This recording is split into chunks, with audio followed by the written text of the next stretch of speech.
tatalakayin natin ang mga mahalagang aspeto ng negosyo at kung paano makakapagsimula at magtagumpay sa isang makatagumpay na enterprise. Kung nais mong matutunan ng mga tips at strategies na magdadala sa iyong business sa susunod na level, huwag palampasin ng bawat detalye. Tara, simulan na natin!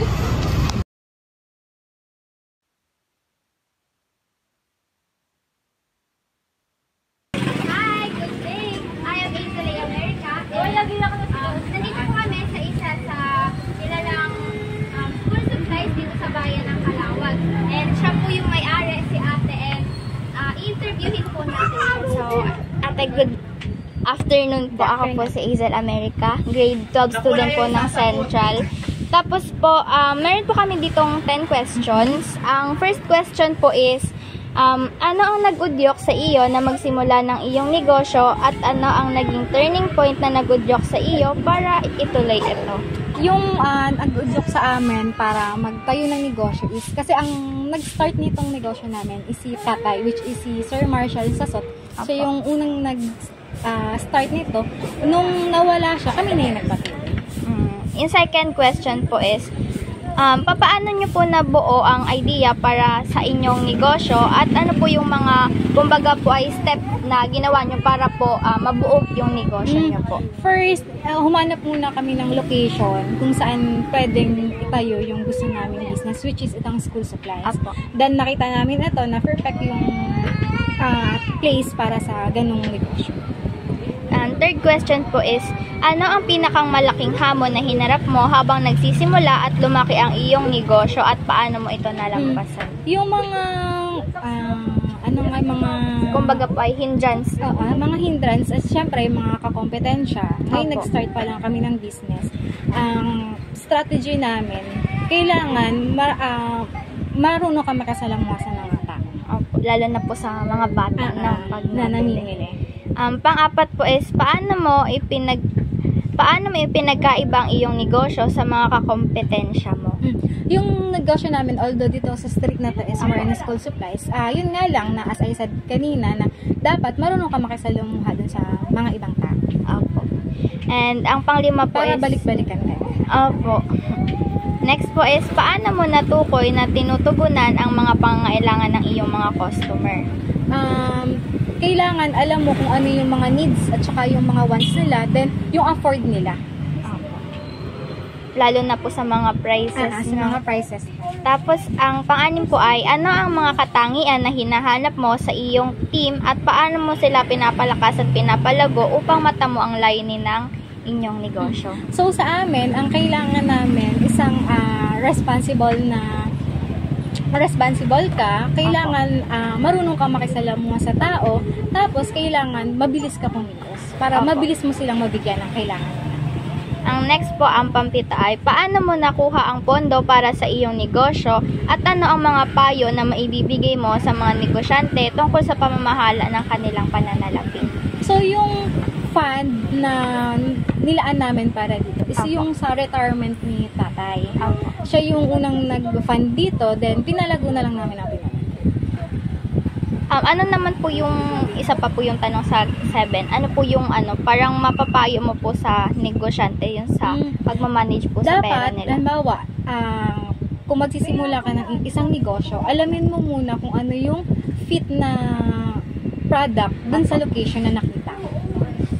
Ang pangwalo po ay, ano ang pagkakamali na nagawa mo sa iyong paglalakbay bilang negosyante na nagturo sa iyo ng mga aral? Sa ngayon, wala pa naman kaming mga struggles na naharap. Kasi yung mga tinitinda naman namin dito is fit pa rin dun sa mga pangangailangan. Okay po. Ang next po ay, saan mo nakikita ang iyong negosyo sa susunod na 5 o 10 taon at paano mo balak makamit ang iyong vision? 5 years from now, nakikita namin na medyo marami na kaming branches sa iba't ibang lugar na patuloy pa rin namin sinusunod.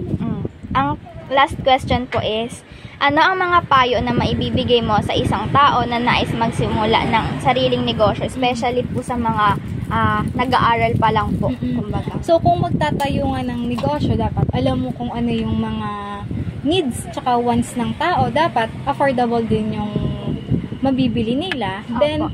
fit sa location na pagtatayuan. Sige po. Thank you so much Thank po. you.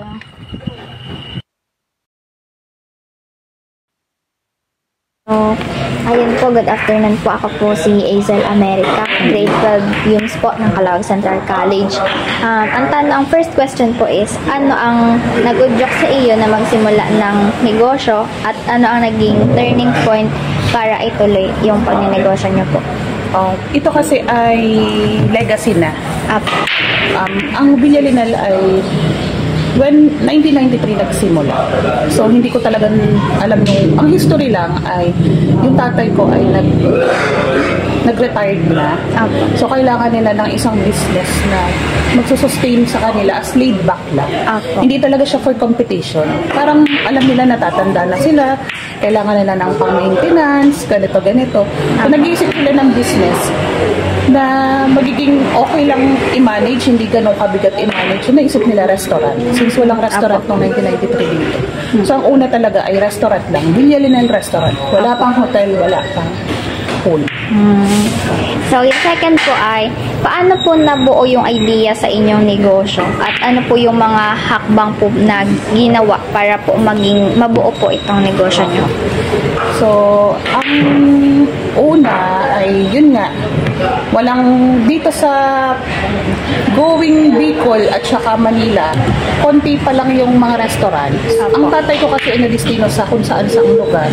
So, nandun na yung experience nila na wala naman talagang kainan. Apo. So, ang mga tao dati nagbabaon Para may pagkain po. para may pagkain sa biyahe. So, sabi nung tatay ko, why not dito sa probinsya? Kasi para magkakaroon agad dosena pa or gumaka. So, yun, why not? Maglagay tayo ng restaurant. So, ang step by step ay, nung makakuha sila ng lump sum money galing sa retirement, talaga sila na paunti-unti, sila ng Restaurant. building muna na hindi ganun kaganda.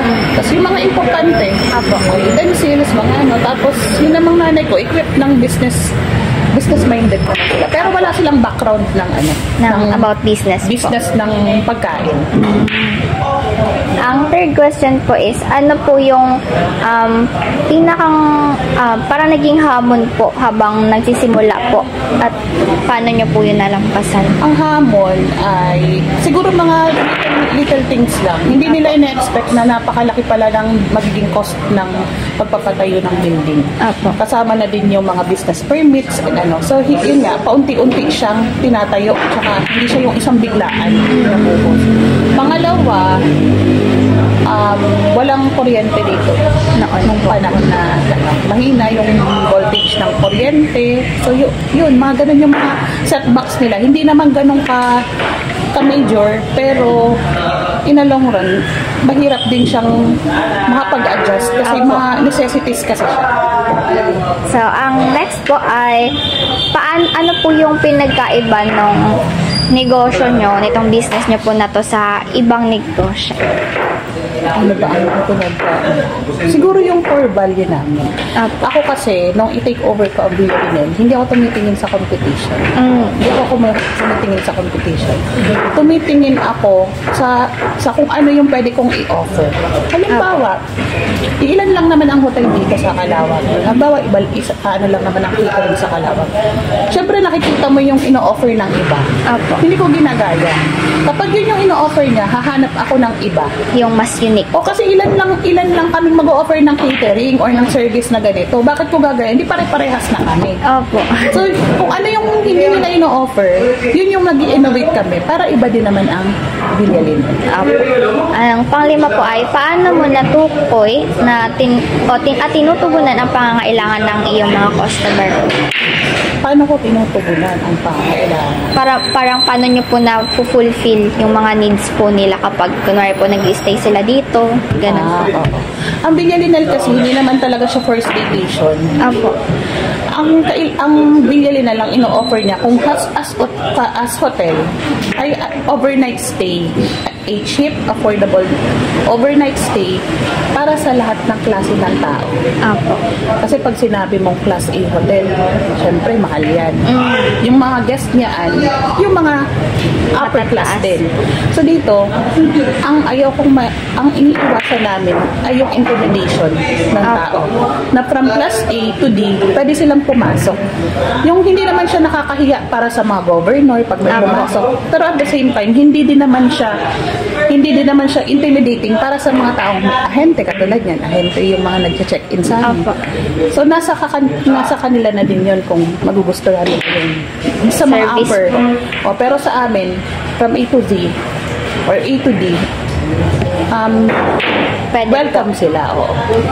So, yung pang-anim na tanong po is, ano yung katangian na hinahanap mo sa iyong team or sa mga crew po? At paano mo sila pinapalakas upang matamo ang mga layunin nitong business niyo po? Ako kasi ay manager na hindi nagbe-base sa book ako sa pinag-aralan. Nagbe-base ako sa emotion.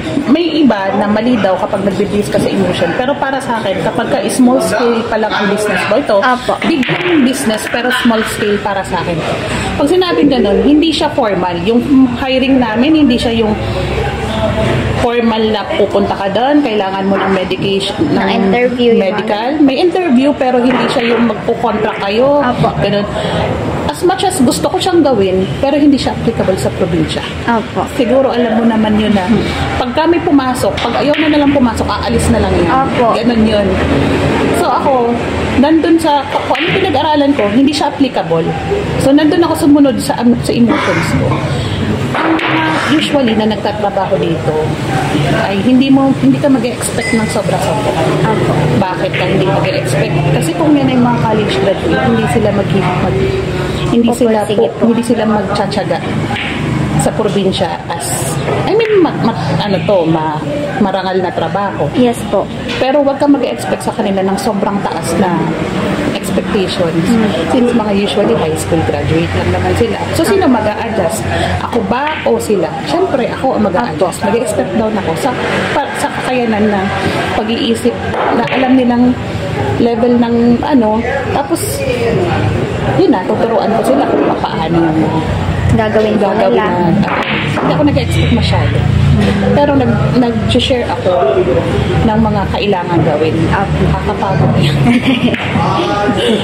So, ayun po. Yung pang-pito po ay, paano mo nakuha ang pondo sa iyong negosyo? Which is, nasagot na po kanina, pero ano po yung payo na mabibigay mo sa mga negosyante tungkol sa pamamahala po ng kanilang business po? Ang pinakamahirap kasi sa business, though hindi ko ito nasubukan, pinakamadali ay introductory. When you say introductory, paano ka nag-o-open? Usually, tatangkilikan ka ng mga kaibigan mo, tatangkilikan ka ng mga kapitbahay mo. Pero pinakamahirap, sustain. Paano mo siya isi-sustain? Siguro nakakita ka ng mga business na boom pagkauna. Pag-opening, malakas. Pero pag sa sustain na, wala nang So, yun yung pinakamahirap, sustainability. Ang business ay up. May peak, may low, may peak. Kapag mahina ang loob mo sa peak season or yung low ng ang karamihan sa mga business owner nagpi-quit. Yes, nagpi-quit na sila. Kasi from introductory, so supportahan ka ng mga kamag-anak, magta-try ng bago. Pero pag nag-sustain na, minsan nahihina na yung sale mo, nagsasara na sila. So, may ipayo ko, mag-innovate ka na mag-innovate. At saka, consistency ang key sa magiging longevity ng business. Kapag consistent ka, tatagal ka sa business mo. Huwag ka mag-quit. Ang pangwala po ay, ano ang pagkakamali na nagawa mo sa iyong paglalakbay bilang negosyante na nagturo sa'yo ng mahalagang aral? Ako ay trial and error. Dahil hindi naman ganun kadaming resources na malalaman mo ang isang negosyo. Kunwari, nag-open ako ng catering. Parang siyang side service ng Bilyalinan, ang catering. Bago mag-open ng catering, trial and error siya. Wala akong malapitan. Hindi naman ako pwedeng pumunta sa kalaban para turuan. Hindi ako tuturuan nun. Hindi, tapos wala din namang formal school na tuturuan ka ng catering lang. Unless mag-HRM ka talaga, tapos ano. No, wala pang mga business coaches. Pag sinabing business coaches, yung parang mag-e-enroll ka ng mga short courses. Hindi pa uso na natin mga short courses na nakikita natin ngayon sa internet. So, ang nangyari, trial and error ako. Wala akong mahingian ng tulong. So, ang nangyari, sige, try ko to sa ano. Pagka nag-fail ako na, ay, mali yung posting ko, sige, next time, I will do better. So, ganun. Nagtatry ako, kapag successful, a-adapt ko. Kapag kamali, nag-a-adjust ulit ako. So, ganun. Ang next po is, saan mo nakikita itong negosyo nyo po sa susunod na 5 o 10 taon? At paano mo balak makamit ang iyong mission po as a business? Ako, inadapt ko na rin talaga na ang kailangan kasi slow pacing. Opo. Ano. At saka, nakita naman natin ang development as ngayon, magkakaroon na ng QBEX na tinatawag. Quezon Bicol Expressway. So, more likely, hindi na siya dadaanan dito. Yung mga mga regular passengers natin or mga travelers, doon na yung dadaan. Yung parang SLEX and LEX, hindi na dadaanan ng Kalawag. For 10 years from now, ganun daw. So ako naman, ang Bilyalinan kasi nasa renovation period na. For 30 years na at awa ng Diyos hanggang ngayon, nagsusustain pa din. Nasusustain pa din naman. So, siguro, more on renovations na lang kami. Renovations, kung paano. Isusunod namin sa kung anong takbo ng panahon. Kung halimbawa talaga na dumating ang panahon na hindi nadadaanan ng mga travelers ang loob ng Kalawag. So, mag-a-adapt kami sa ibang business na kasama pa rin sa ganito pa din ang nature. Pwedeng pagkain pa din. Pero may mga mababago na po. May mga mababago na siya. Depende sa kung anong, yung cliche na kung anong uso po. Yun ang isasayaw mo. So, ang last question po is, ano ang mga payo na maibibigay mo sa tao na nais magsimula ng sariling negosyo? Ang ipapayo ko lang siguro ay wag silang mape-pressure na alam mo yung uso. Kapag yung uso, yun yung gagayahin mo. Tapos pag di nag-click, mag-quit po. Hindi. Ang sa akin, kung ano yung kinagisnan mo. Halimbawa, may inadapt. Katulad ko sa akin, ina-adapt akong legacy, which is ito yung pinagsimulan ng nanay at tatay ko. Pinalakihan ko ito, nakita ko kung paano siya gawin. Tsaka lumago po. Lumago. So, nandun din ako na meron na akong guide. Meron akong guide. So, kung halimbawa naman, wala kang legacy or wala kang pagmamanahan na kung ano, yung passion mo yung sundin mo. Yung passion ko, halimbawa, gusto mo talaga magluto, gusto mo talaga mag-business, gusto mo ng, katulad ng kapatid ko, galing siya from seaman. Pero after 10 years, na-realize niya na mas gusto niya pala talaga mag-art. So, art yung pinorso niya. Kasi hindi siya masaya dun sa ginagawa niya. So, ang yung kung ano yung passion mo, yun yung gagawin. Yun yung gagawin mo. Yan po. Thank you so much po. Thank you din po.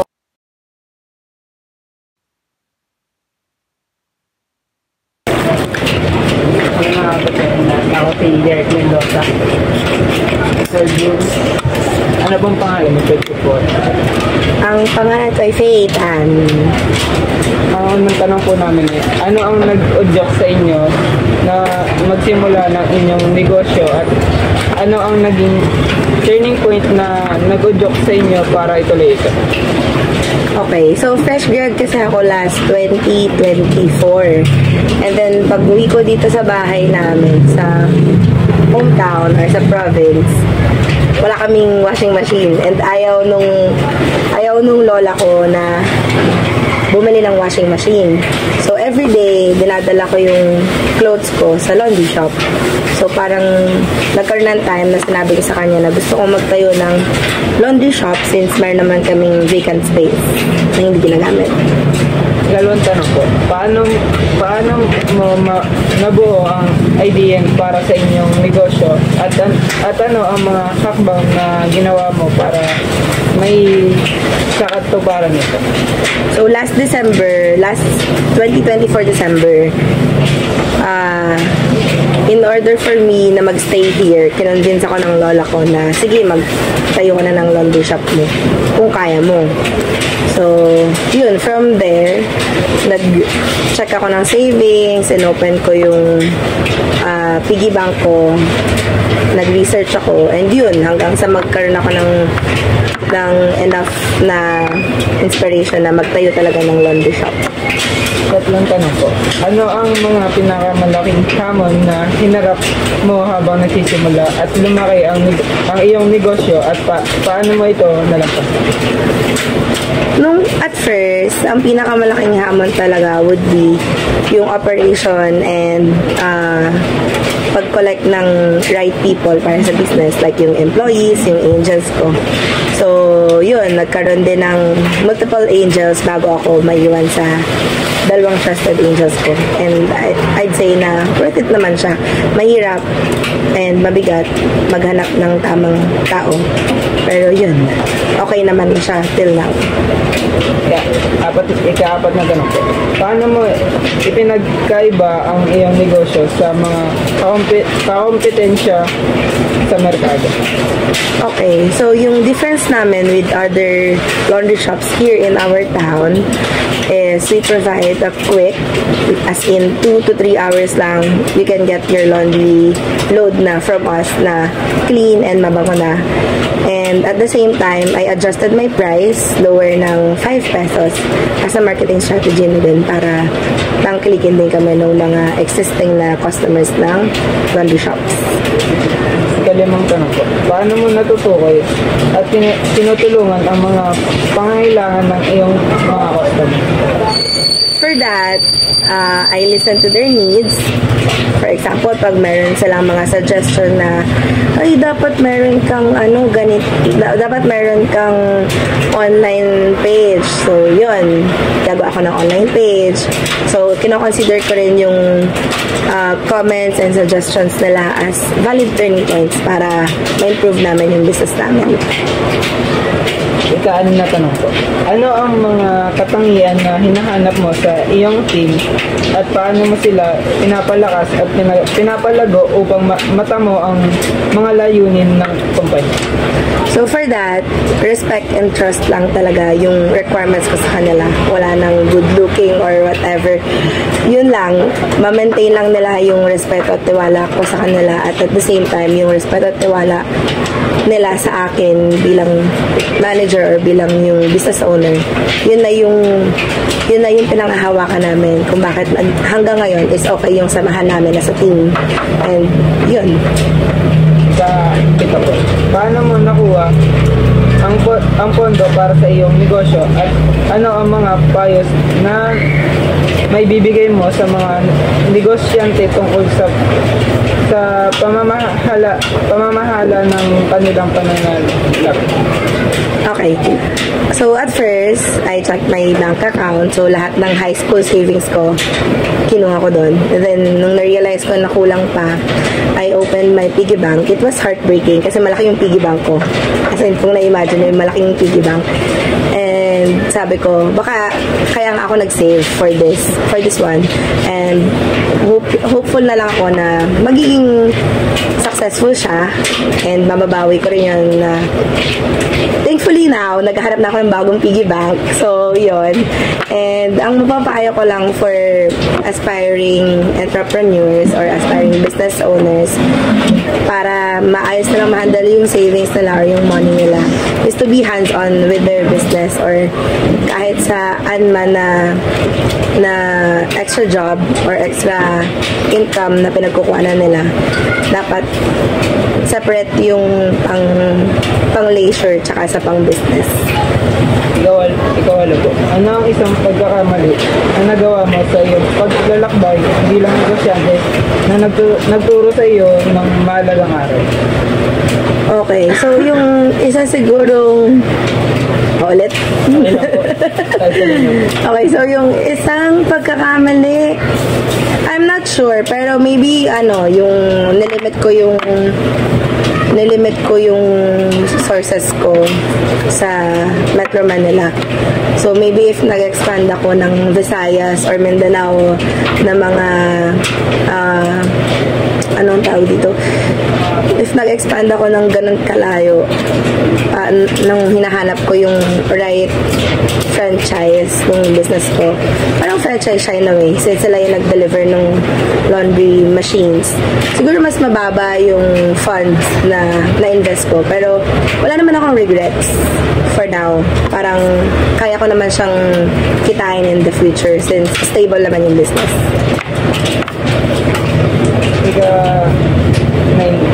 Saan ko nakita ang iyong negosyo sa susunod na 5 o 10 taon? At paano mo balak na makamit ang iyong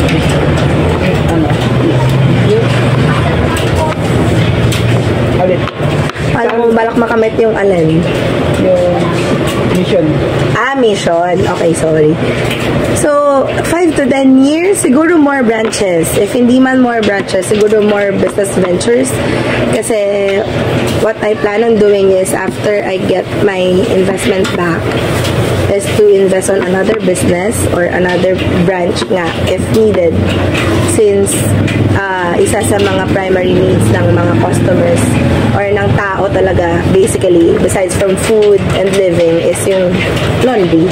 Hindi siya yung parang extracurricular lang na need ng tao. Ano ang mga payos na maibibigay mo sa isang tao na nais magsimula ng sariling negosyo? Best advice, do it. Do it scared, do it unprepared. Kung may gusto ka, gawin mo. Kasi you'll never know. Ngayon, tinan mo. Sabi ko nga sa kanina, ready na akong bumili ng bagong piggy bank. Naka-move on na ako sa heartbreak na yun. So, ayun, kahit anong mangyari, do it. Kahit anong nafe-feel mo, kahit anong nagsastop sa'yo. Kung talagang gusto mo, gawin mo. Thank you po. Thank you. Hi, good afternoon, sir. Anong sa inyo po? Sir, pwede po ba yung interview? Yes, available naman, sir, for interview po. Ako nga po pala si Miel Bibayarante, mag-aaral po sa Calawag Central College. Sir, ano po name po ninyo? Tawagin mo na lang, sir, ako sa pangalang Gio. Sir, ito po pala ang aking mga katanungan. Number 1, ano ang nag-udyok sa iyo na magsimula ng iyong negosyo? At ano ang naging turning point na nag-udyok sa iyo para maituloy ito?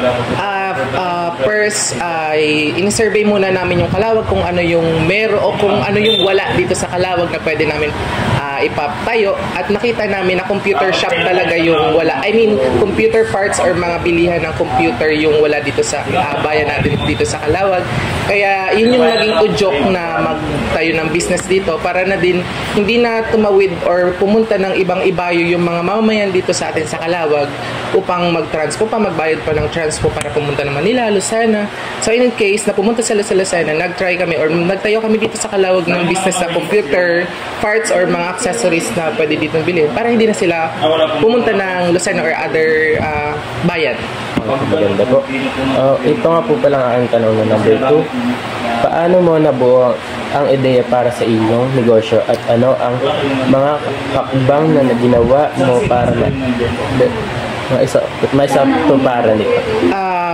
Hindi lang ako yung nag-isip nito, kumbaga hindi lang isang tao or ako, kumbaga nanghingi din ako ng ideya sa mga tao kung ano yung maganda, kung ano yung dapat gawin, kung ano yung step by step na pwedeng gawin ko para maitayo ito.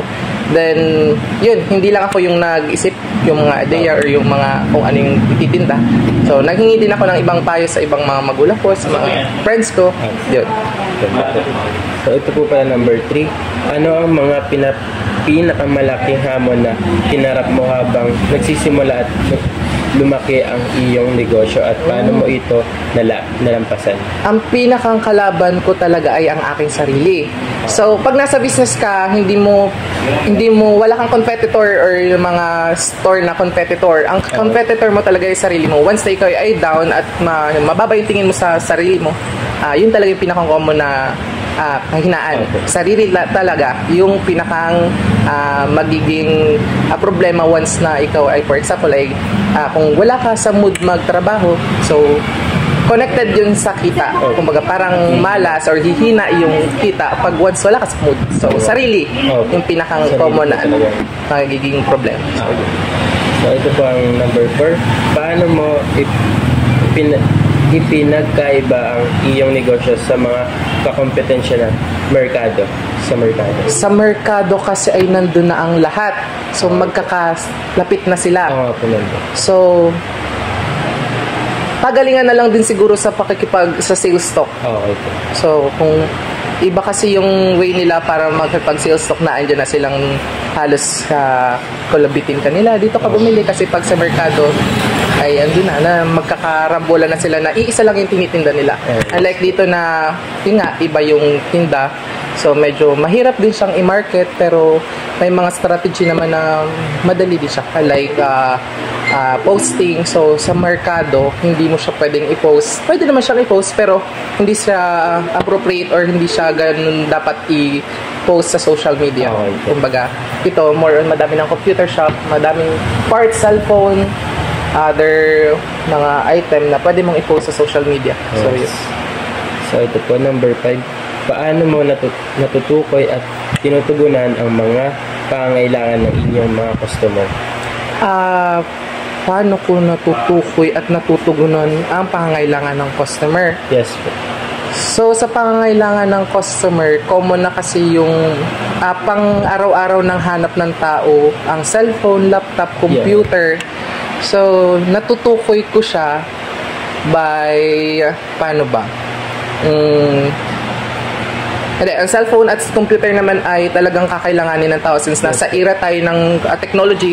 So hahanapin niya ng tao. So yun, inisip din muna namin kung ano yung trending or kung ano yung pangailangan na dapat ay bibili ng tao sa pang-araw-araw. So pang-araw-araw, masasabi kong pang-araw-araw na hinahanap ng tao ang cellphone since pag nasira si cellphone, si computer, so another, palit agad sila ng item or computer or cellphone.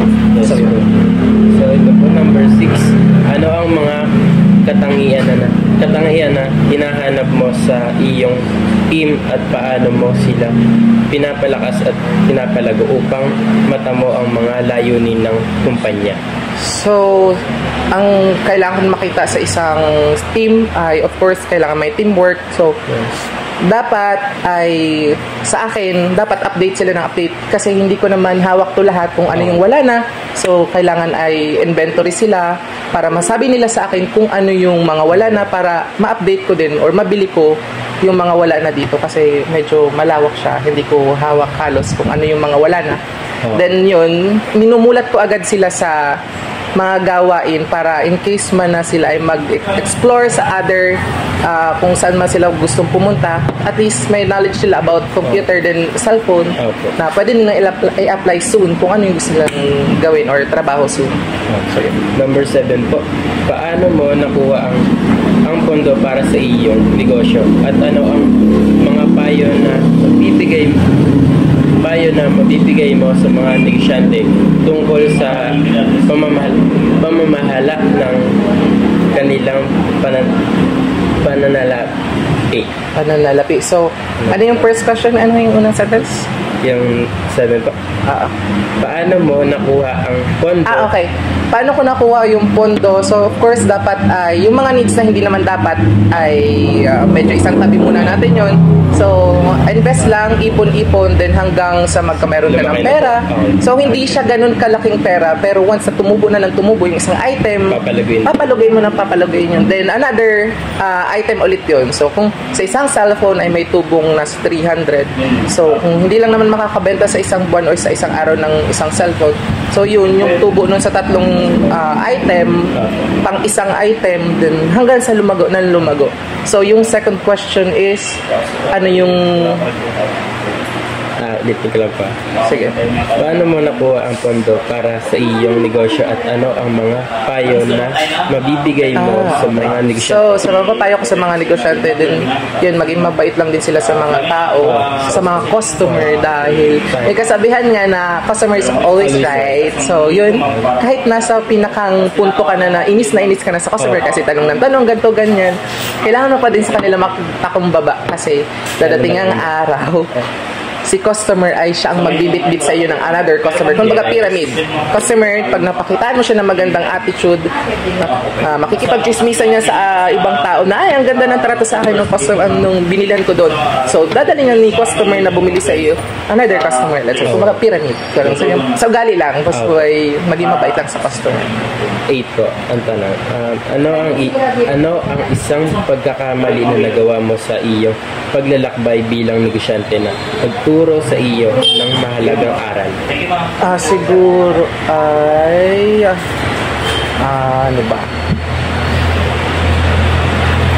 Ano yung naging ano ang isang pagkakamali na nagawa mo sa iyong paglalakbay bilang negosyante? Siguro ay yung nagbigay ka agad ng magandang kabutihan sa isang tao na hindi mo agad kilala pa. So, one day mo lang siya nakilala, pero in process na binigay mong effort sa kagul sa tao na yun ay sobra mo na, parang 1 year mo na kilala. So, mali yun na magtitiwala ka agad sa isang tao na isang araw pa lang nakilala or kahit 4 days mo pa lang nakilala. So, maaaring maganda yung mabuting ipakita sa iyo sa within 1 day, then other day, hindi na ganun. So, yun, trust yung magiging sagot ko niya na dapat ingatan mo yung trust or yung tiwala ng isang tao. Kumbaga, hindi ka dapat magtiwala sa isang tao. Sa isang araw mo lang na kausap. Yan. Okay. 9 po. Saan mo nakikita iyong negosyo sa susunod na 5 to 10 taon at paano mo balak na makamit ang iyong vision? Siguro nakikita ko yung negosyo ko ay madami ng branch. Sana soon, madami na. Then, kahit saan pumunta, saan lugar, kung saan-saan. So, hindi lang Lopez Gumaca, Lucena, Calawag. Sana meron din ng part dito sa Bicol. Or kahit sa Upper, baka pwede na. So, yun yung answer ko dyan sa... Sana po. 10 po, ano ang mga payo na mabibigay mo sa isang tao na nais magsimula ng sariling negosyo? Napapayo ko ay, yun nga, mayroon siya ng magandang attitude pagdating sa customer. At ang maganda dapat ay may tiwala ka of course sa sarili mo. Once na wala kang tiwala sa sarili mo, hindi ka makakapag-build ng isang negosyo na wala kang sa sariling tiwala sa sarili mo. Then, dapat ay, of course, may pananalig ka sa Diyos kasi wala nang lahat. Pag hindi ka nananalig sa Diyos. May 3 process yun. Pananalig sa Diyos, tiwala sa sarili, at tiwala sa tao. Yes. At dapat papangalagaan mo din yung mga kaibigan mo. Dapat malawak ang kaibigan mo. So, kung baga, para networking din, kung baga yung kaibigan mo, tutulungan ka din nila. Ay, doon si ganito, ganyan, may business na, doon kayo bumili. So, yun. Yes. So, ayun sir, thank you po sa aming pakikiyan. Okay, welcome sir. Ay, ma'am, magandang hapon po. Ako nga po pala si Mira Viverante, isang mag-aaral sa Calawag Central College. Ano po pala name po ninyo? Mafe Silverio. Ay po. Ito po pala ang aking mga katanungan. Number 1, ano ang nag-udyok sa iyo na magsimula ng iyong negosyo at ano ang naging turning point na nag-udyok sa iyo para ituloy ito? Nung nag-asawa na kami. Oo. Ako yun. Siyempre, kailangan naman ng negosyo nun. May asawa ka na. Okay. Yan. Number 2, paano mo nabuo ang ideya para sa iyong negosyo at ano ang mga hakbang na ginawa mo para maisakatuparan ito? Ang negosyong ganito, nakuha namin sa mga magulang ng husband ko kasi pamana or sa kanila nagsimula. Okay po.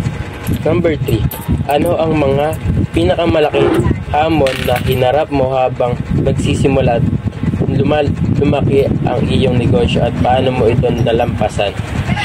Una-una sa pag magpapakilala ka pa lang, kakaunti pa yung customer mo. Habang tumatagal na, madami yung customer mo, dumadami din yung mangungutang sa'yo. Number 4, paano mo ipinagkaiba ang iyong negosyo sa mga kakompetensya sa merkado?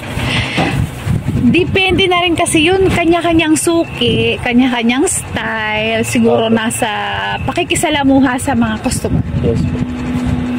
Number 5, paano mo natutukoy at tinutugunan ang mga pangailangan ng iyong mga customer?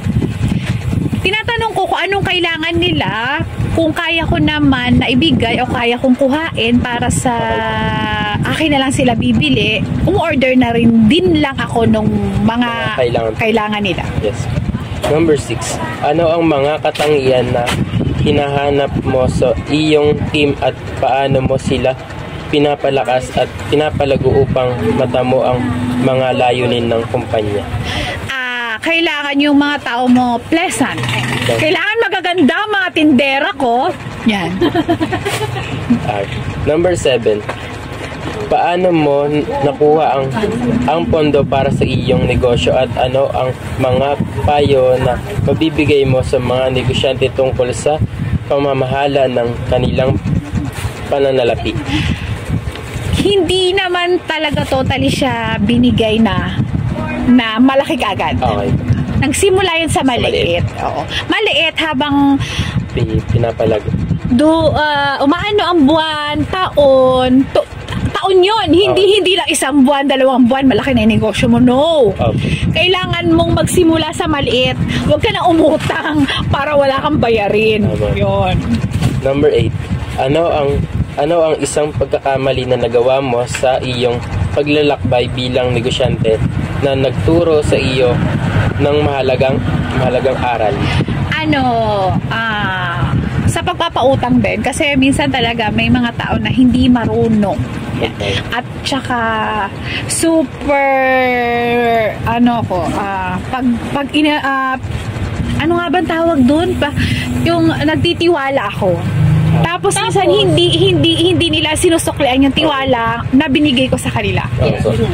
Number 9, saan mo nakikita ang iyong negosyo sa susunod na 5-10 taon at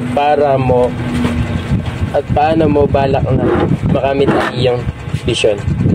Sa totoo lang, hindi ko pa iniisip yun. Okay. Kasi malakas pa naman ako. Ayoko pang mag-retire. 10. Ano ang mga payo na mabibigay mo sa isang tao na nais magsimula ng sariling negosyo? Hindi ko kasi pwedeng ipayo as per iba-iba yung katulad ng ibang negosyo. Okay po. Ang ano ko lang sa kanila, magtyaga lang sila. Okay. Yan. Tyaga lang talaga. Gumising ka na maaga, magtyaga ka, magtinda ka, kinabukasan, ganun ulit. At tiwala po sa sarili. Tiwala lang. Nakaya mong gawin yun. At saka yun, magtyaga talaga. Okay. So, ayan po. Tapos na po ang mga katanungan. Thank you po sa... Bye! So, ayan. Ngayon, tapos na po tayo mag-interview ng mga iba't ibang business owner. Meron tayong in-interview na may business na laundry, hotel and restaurants, school supplies, at iba pa nating in-interview. So, during sa pag-i-interview natin sa kanila, nalaman natin yung mga kung paano dapat tayo magsimula ng business, and then yung ibang business owner na in-interview natin, nagbigay pa ng tips kung para sa gusto magsimula ng bagong negosyo. So, ayun. So, while nag-i-interview tayo, mas nagiging aware tayo sa field ng negosyo. So, ayun lang. Bye! See you